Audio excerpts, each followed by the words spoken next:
I'm recording. Oh, hey. Hey. So what are you doing? Do we do...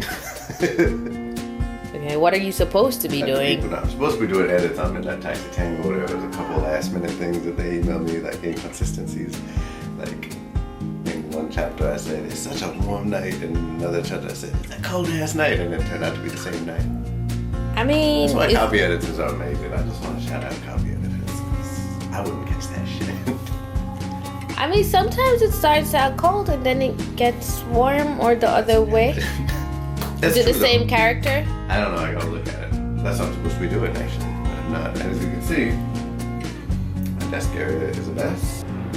Anything special happened today? Oh yeah, I got nominated for an award.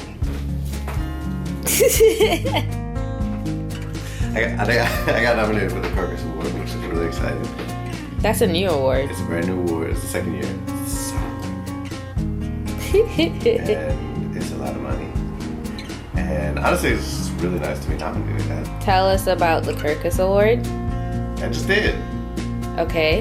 How many other people are nominated? Oh yeah. What is it for? What? The Shadow Shaper. See, this is why I need you around all the time. It's for Shadow Shaper, and it's one of 6 books nominated in the children's section. It's divided up into picture books, middle grade, and young adult. So there's only 2 young adult books nominated, and Shadow Shaper is one of them. So that's amazing. You don't want to mention that all the books are starred reviewed? All the books are star reviewed. So they basically chose from the books that Kirkus had given a star to which ones. That was kind of the pool of entries automatically. So you feeling mad special right now? Sexy. Sex? Okay. No. Yeah, I do feel really happy. And then last night I did an event for Jason Reynolds and Brendan Kelly. They put out a book yesterday called All American Boys, which is an amazing book. And look, I'm gonna cover Locust. What's Locust? It's like an industry sci-fi. Are you really on the cover? I don't see you. I mean, they got your accent and everything. Well, I like Locust. I like this picture too. Yeah? I like that they call it Crossroads.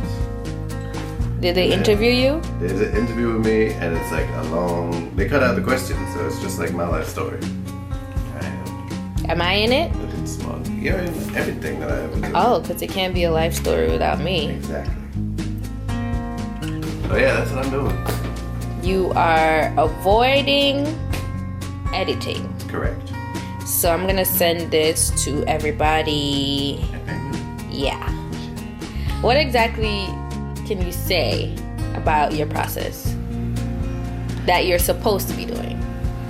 I'm not a big fan of editing. I kind of just do it so it gets done, which is not a good thing. I don't recommend it. But, everyone has things they like. And I don't, it's not that I dislike editing, it's just not what my primary thing that I get excited about in the process is.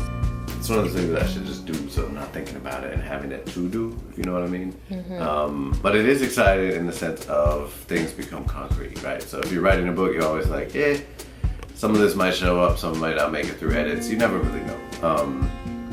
Like you do get the final call, but there's stuff that editor will push back on, or maybe you'll find a better way to do it. So it's sort of a fluid thing.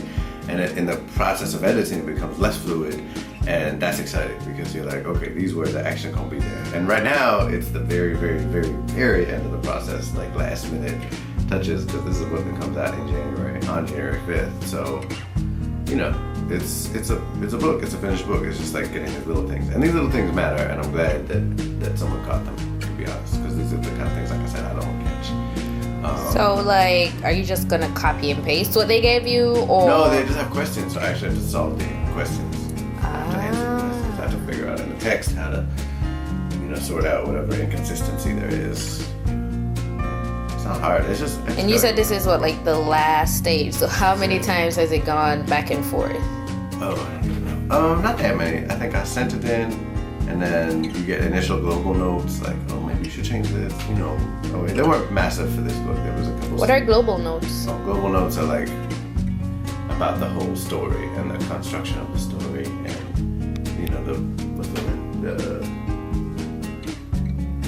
what's the word that Dan did this thing on?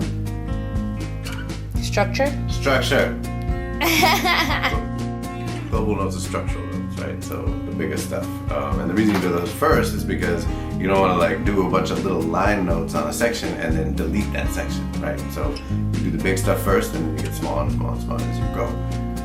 So for Midnight Taxi Tango, the structural notes were pretty minor. I mean, I changed a couple scenes around, and then we move into line notes, line edits, and then you go into, and line edits are, you know, like language stuff, copy edits, and then when a copy, this is kind of a version of copy edits that I'm working on right now. The copy editor is a different editor who goes over the whole thing for inconsistencies and, you know, just the little shit that matters a lot.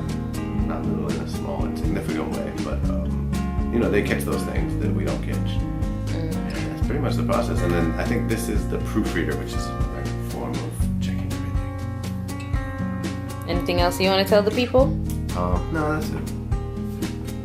Okay. I write every day. Today's mostly a day off. But the problem with today being a day off is that I didn't realize it until really late in the game. So I spent a lot of the day being like, I should probably do that shit I'm supposed to do. Instead of being like, hey, today's a day off. Do it tomorrow. You know? So your recommendation is the sooner you recognize that you're taking a day off, the better off your day will be. Ooh, that was good. you wanna quote yourself about that? Shit on a t-shirt. On a t-shirt. Okay, it's pretty long. But alright then. Later. Hi.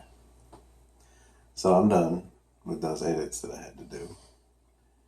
12,000 hours later. But this was part of my motivation. I was just going to ask you about that. Yeah. Oh, we haven't even shown them this. This is the book. This is the ARC, the ARC, Advanced Reader Copy of Midnight Taxi Tango, which is the sequel to this. Which is my first novel, Resurrection Blues. This is Midnight Taxi Tango. Just came in the mail today. Excited about it. I kind of love like this version of it. I don't know. There's something just satisfying about it.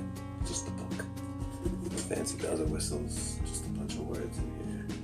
What's cool is that this is from 3 different points of view. So each chapter begins with a little heading that says whose chapter it is. I don't know. I just like that kind of shit. Carlos. What's also cool is each section has a title. I call the section cycles in this book because they cycle through different, the different character points of view, and it goes back and forth and everything. So there's a cycle title page.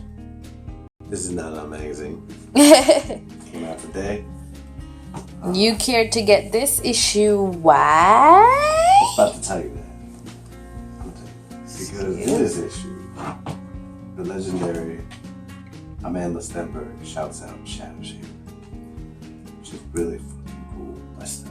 Here it is. So this made me really happy and proud.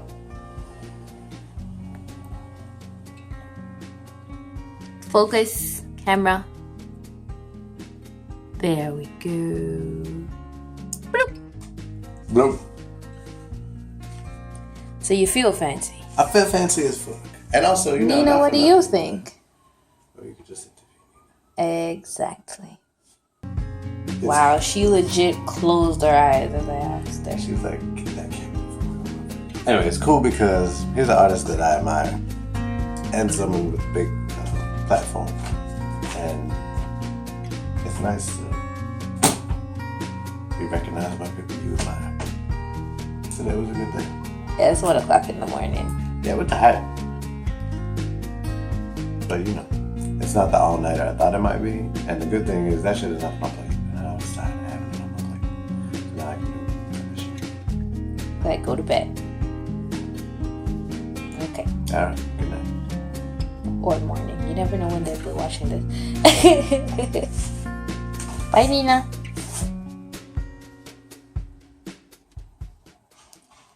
Exactly. You're on candid camera, Nina. Fuck off, I'm sleeping. Oh dear.